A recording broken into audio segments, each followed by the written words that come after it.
Hello વિદ્યાર્થી મિત્રો, સ્વાગત છે તમારું મારી યુટ્યુબ ચેનલમાં. હું છું ખ્યાતિ. આજે આપણે જોઈશું કર્તરી અને કર્મણી વાક્ય રચના, એટલે કે એક્ટિવ અને પેસિવ. હવે ઇંગ્લિશમાં જેને એક્ટિવ પેસિવ કહીએ, ગુજરાતીમાં એક્ટિવ એટલે કર્તરી વાક્ય રચના, જેને આપણે સાદું વાક્ય કહેતા હોઈએ, અને પેસિવ એટલે કર્મણી, જે કર્મ પ્રધાન હોય. હવે એક્ટિવનું પેસિવ કરવા, પેસિવનો મિનિંગ છે કર્મણી, એટલે કે કર્મ હોવું જ જોઈશે વાક્યમાં.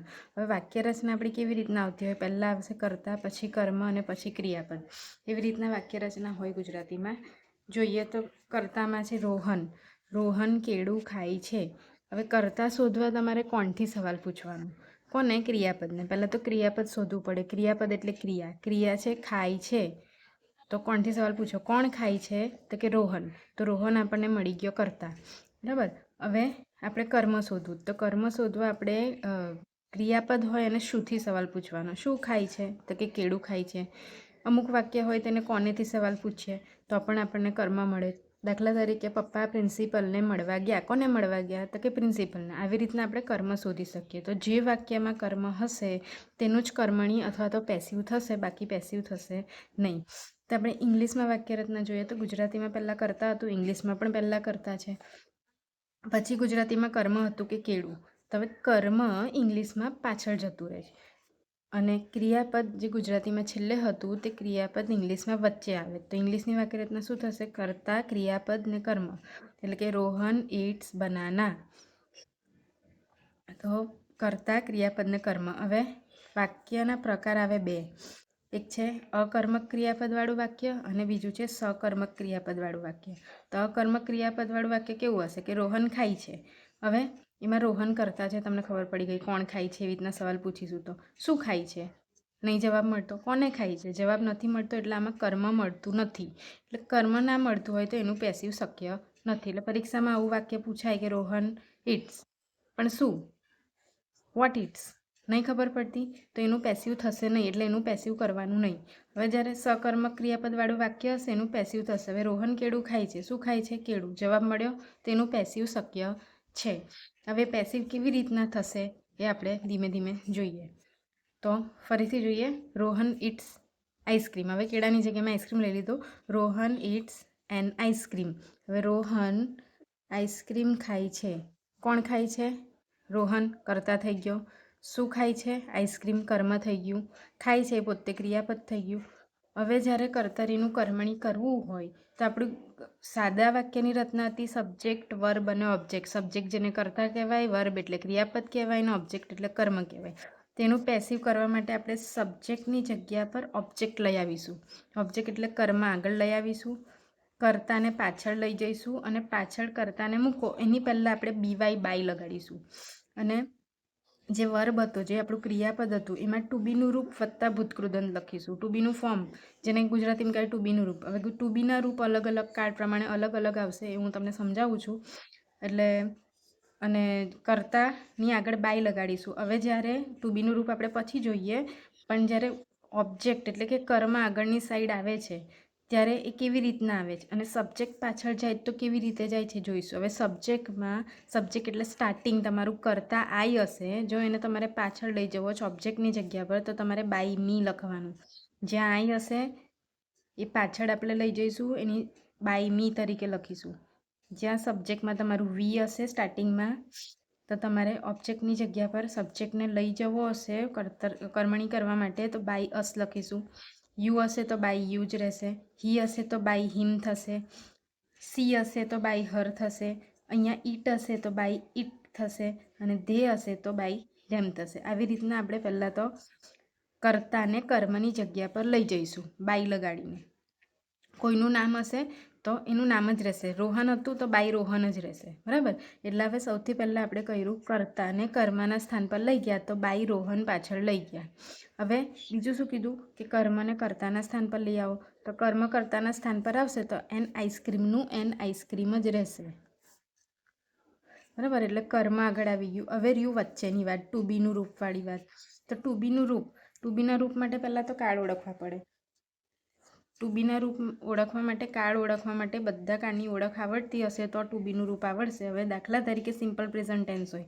સિમ્પલ પ્રેઝન્ટ ટેન્સ કેવી રીતના ખબર પડશે? કે ત્રીજો પુરુષ એક વચનમાં એસ કી એસ લાગ્યું હશે, બાકીના પુરુષ હશે એમાં મૂળ રૂપ હશે તો તમારે સમજી જવાનું કે સિમ્પલ પ્રેઝન્ટ ટેન્સ છે તમારું એક્ટિવ વાક્યમાં. તો જ્યારે એનું પેસિવ કરીશું તો સિમ્પલ પ્રેઝન્ટ ટેન્સમાં એમ ઇઝ આર વાપરીશું ટુ બીના રૂપ પ્રમાણે.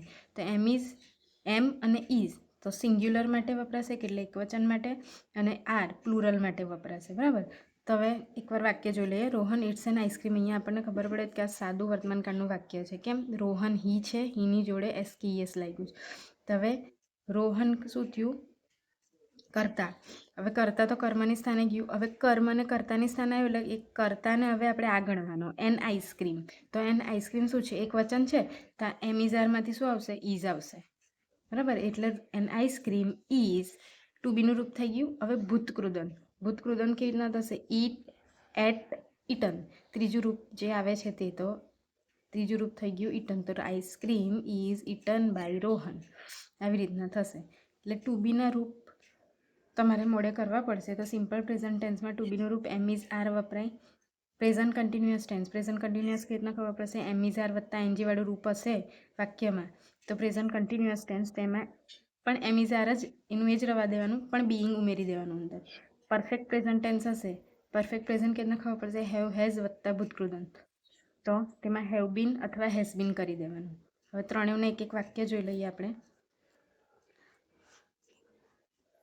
હી મેક્સ પોટ્સ. કયું વાક્ય છે? Simple present tense. કેવી રીતના ખબર પડી? ત્રીજા પુરુષમાં એસકેઈએસ લાગ્યું. તો કે તે ઘડા બનાવે છે.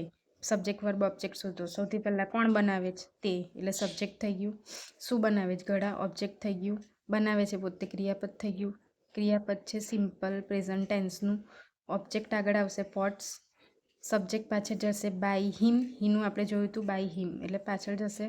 અને મેક્સ સાદો વર્તમાનકાળ છે.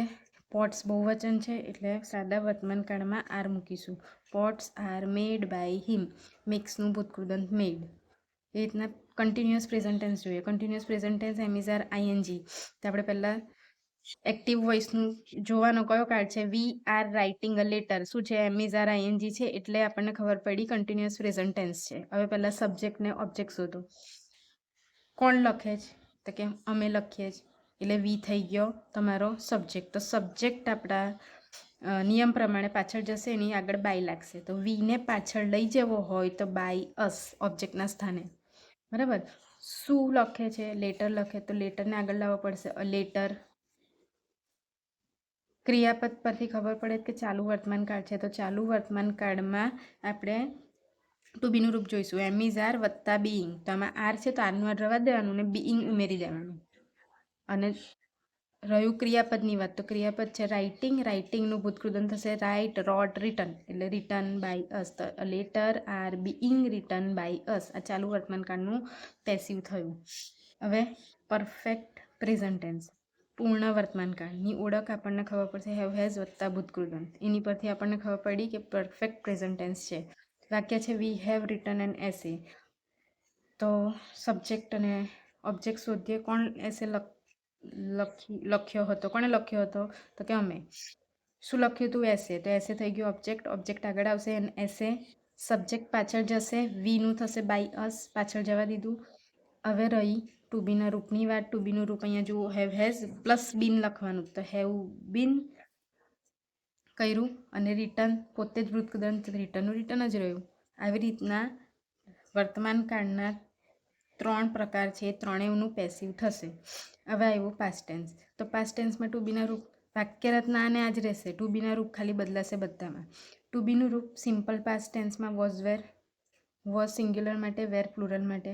કન્ટિન્યુઅસ પાસ્ટમાં વોઝ, વેર પ્લસ બીઈંગ. અને પાસ્ટ પરફેક્ટમાં હેડ બીન. બરાબર. હવે એની વાક્ય રચના જોઈએ. Grandpa told a story. પહેલાં નક્કી કરો કયા કાળનું વાક્ય છે. Simple present tense. કેવી રીતના ખબર પડી? ભૂતકાળનું રૂપ આપ્યું છે ટોલ્ડ. એટલે કે દાદા સ્ટોરી કહેતા હતા. કોણ કહેતું હતું? દાદા. એટલે કે આ કરતા મળી ગયો. શું કહેતા હતા? સ્ટોરી. કોને કહેતા હતા? અમને. તો તમારે અહીંયા 2 ઓબ્જેક્ટ મળે, 2 કર્મ મળે છે. તો જ્યારે પણ 2 કર્મ મળે ને તો કોને વાળાને પહેલો પ્રેફરન્સ આપવાનો? કોને કહેતા હતા? અમને. હવે પહેલાં આપણે કર્તાને પાછળ લઈ જઈએ. બાય ગ્રાન્ડપા અહીંયા લખી દીધું. હવે કર્મને આગળ લઈ જઈએ. અસને આગળ લઈ જઈશું તો અસને આપણે પહેલાં ઓબ્જેક્ટ 1 વાળું જોઈએ. અસને આગળ લઈ જઈશું તો વી થશે. કઈથી ખબર પડી? અહીંયા આપણે વીનું બાય અસ કરેલું તો અસનું વી થશે, સ્ટાર્ટિંગમાં આવશે તો, એટલે કર્તાના સ્થાને તો વી. બરાબર. હવે ભૂતકાળ છે, સાદો ભૂતકાળ. સાદો ભૂતકાળમાં આપણે શું જોયું? વોઝ ને વેરમાંથી કોઈ એક મૂકવાનું જ. તો હવે અહીંયા જુઓ સિંગ્યુલર છે કે પ્લુરલ? તો વી પ્લુરલ છે એટલે વેર લખીશું. વી વેર ટોલ્ડનું પાસ્ટ પાર્ટિસિપલ એટલે ભૂતકૃદન ટોલ્ડ જ થશે. સ્ટોરી બાય ગ્રાન્ડપા તો આપણે લખેલું જ, એટલે જે એક્સ્ટ્રા શબ્દ હશે તે ક્રિયાપદની બાજુમાં આવી જશે. હવે ઓબ્જેક્ટ 2 પ્રમાણે જોઈએ. શું કહેતા હતા? સ્ટોરી. તો સ્ટોરી આગળ આવી ગયું. સ્ટોરી શું છે? સિંગ્યુલર એટલે વોઝ લખ્યું. ટોલ્ડ અસ એની જગ્યા પર બાય ગ્રાન્ડપા. આવી રીતના પેસિવ થશે. શરૂઆતમાં પેસિવ કરવા તમે સબ્જેક્ટ પાછળ મૂકજો, ઓબ્જેક્ટને આગળ મૂકજો, પછી ટુ બીનું રૂપ લખશો તો શરૂઆતમાં આવડી જશે. પછી ધીમે ધીમે કન્ટિન્યુઅસ કરજો, ક્રમ બાય ક્રમ.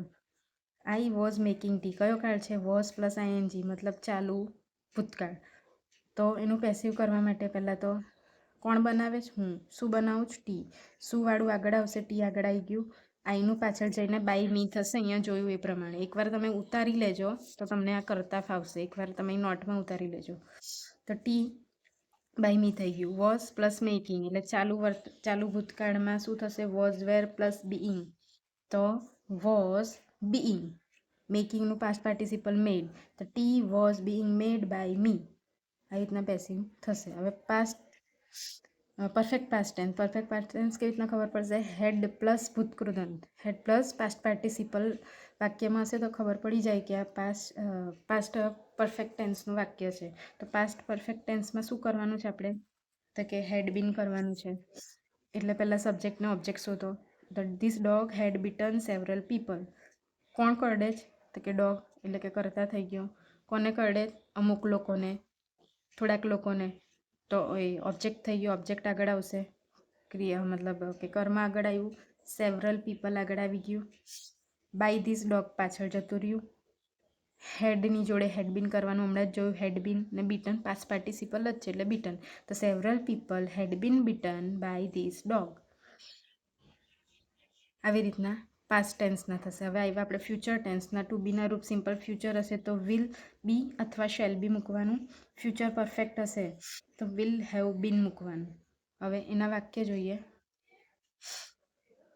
અચ્છા, પરફેક્ટ કન્ટિન્યુઅસના બધા ટેન્સ અને કન્ટિન્યુઅસ ફ્યુચર ટેન્સનું પેસિવ પોસિબલ નથી.